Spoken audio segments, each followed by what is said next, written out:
is this? It's a heart, and it's 3 colors.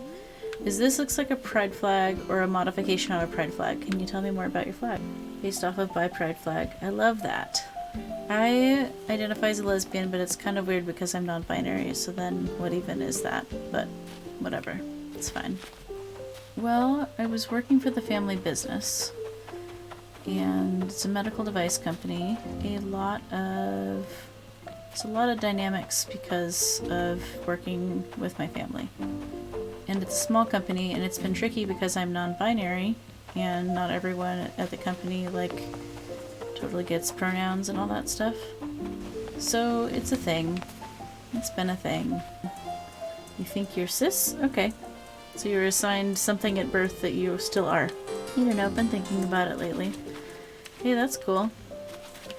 It's cool to think about it. AFAB, assigned female at birth. I love that you know these things. Like, cis people knowing their gender identity. That's pretty cool. And knowing how to talk about it. Super rad. If you're not out to your parents, you'd have to find an excuse.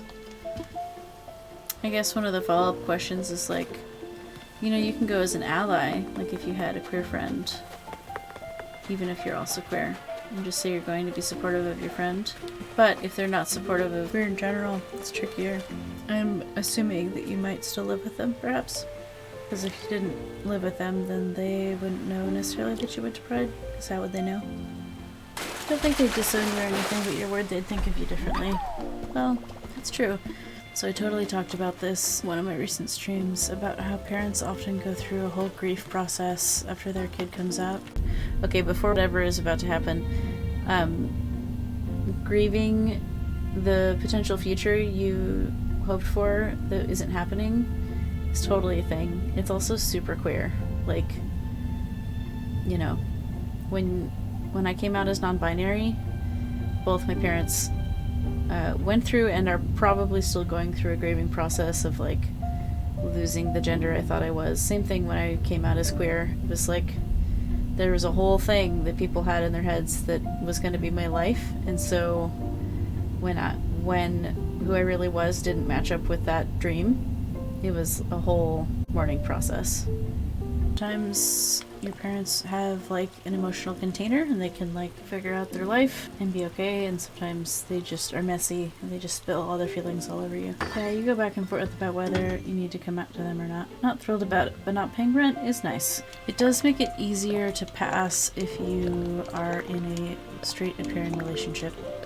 You know, it's interesting, my partner and I were assigned different gender roles at birth, but our gender journeys have taken us different directions from those original designations. Do you mind if I ask you a bit about your experience with your gender? Please do ask. Okay, so first I came out as bi because honestly for me it was a stepping stone, and I only came out as bi for like 1 month and then I realized I was actually lesbian. But I dated guys in high school. Nothing really happened though. Like, I didn't get too saucy. I don't really understand the whole base, third base, second base, whatever base system thing, but I think we did not do very many of the bases. Definitely no home runs. Such a weird way to like talk about sex. Anyway, but you know, had 2 different boyfriends in high school. Not at the same time. They were a couple of years apart. They were kind to me, and we'd like walk around and hold hands and whatever. The base system is dumb, haha. Definitely on the like, I want to say like aromantic asexual spectrum probably. Admittedly, I feel like I need to more deeply understand exactly the definitions of those words before I use them willy-nilly though.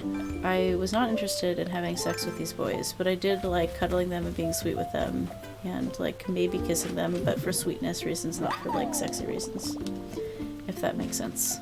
And we were kind to each other. I just was not at all interested in having sex with them. You understand what I mean. I wasn't raised Christian, but there was a lot of Christianity around me, like culturally. This country is very Christian. This country being the USA for anyone who might be watching from afar, like JTTG, who is in the UK. I was raised to kind of check out religion and see which ones I liked the best. But because I'm here in the US, there's a lot of Christianity, and there's a lot of people at youth group who were super Christian. So I would just go hang out with them because I wanted to make friends. I thought I was really good at not having sex before marriage because it was not hard. Turns out it was not hard because I was actually gay. So I was dating people that I wasn't attracted to sexually, and so it was really easy to not have sex with them. Go figure. After that, I was junior year, I think, of college, that I had a dream that I was marrying my best friend, and in the dream it wasn't weird, and I woke up and I was like, oh, it's weird that that wasn't weird. And then I kind of realized what was going on there. So after that, I came out to family, and my parents were pretty okay about it. I might have mentioned this earlier, I don't remember, but my parents were divorced, so I told my dad, and we were like at a dinner with my then girlfriend that I hadn't told him was my girlfriend, and him and his girlfriend, who is actually like his old flame from high school that he went on later to marry. And he was like really proud of me, and like asked me if I wanted to dance, and we just danced in the like hallway at the restaurant, like just right in the aisle between the tables. We just had a little dance, and that was how he responded. I'm glad my dad is so supportive of me. Thank you. Well, he has struggled with the pronouns. That's later in the story. I told my mom when she picked me up from the airport when I was visiting for a holiday, because she had moved back east, and so it was further away to get to her. Maybe it was down in California, actually. Maybe that was back when she lived in California. I think I'm mixing my locations up. I'd already told my sister, who was perhaps on the queer spectrum. It was at the time. I don't know if she still identifies that way, though. So my sister was in the car when Mom picked me up, and so she was like my support friend person.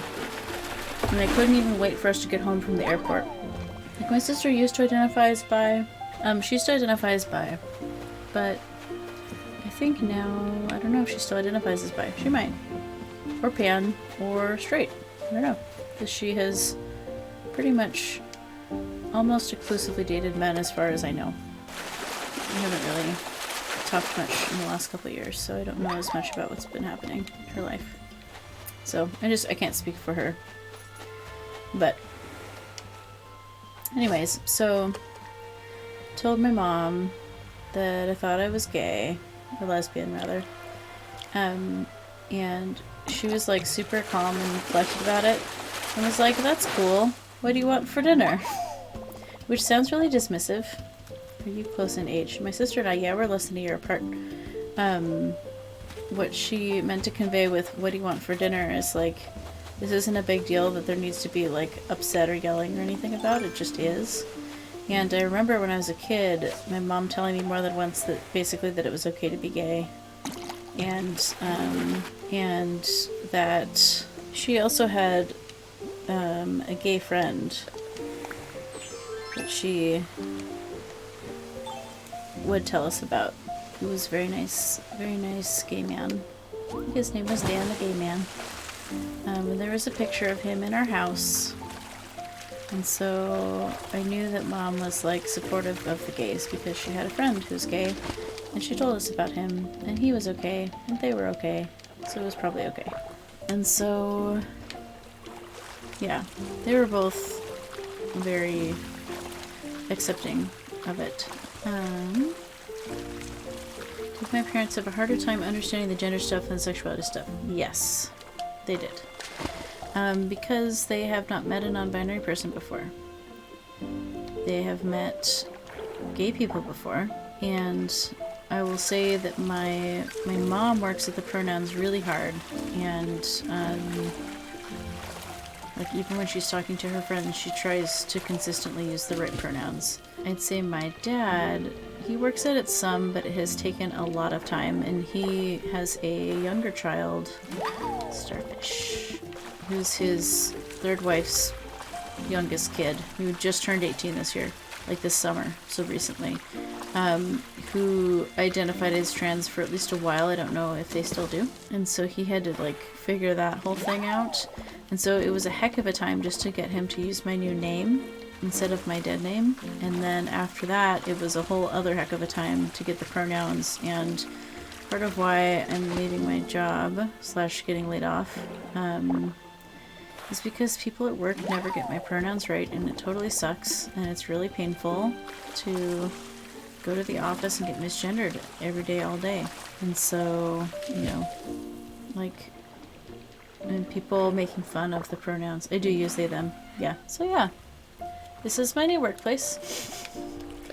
And there's also just like not enough queer representation in the world, so yeah, so it's, you know, it's complicated. I work for my dad, or at least I did, and he tried, but he also was imperfect at it, and no one else in the office tried, and there was no like support, like, no, everyone needs to do this, like, this is the right way to do it, get on board. And more than once I asked, can we have like a training about trans stuff? Can we like put something up by the on the bulletin board in the break room that people can read and like learn about trans, whatever?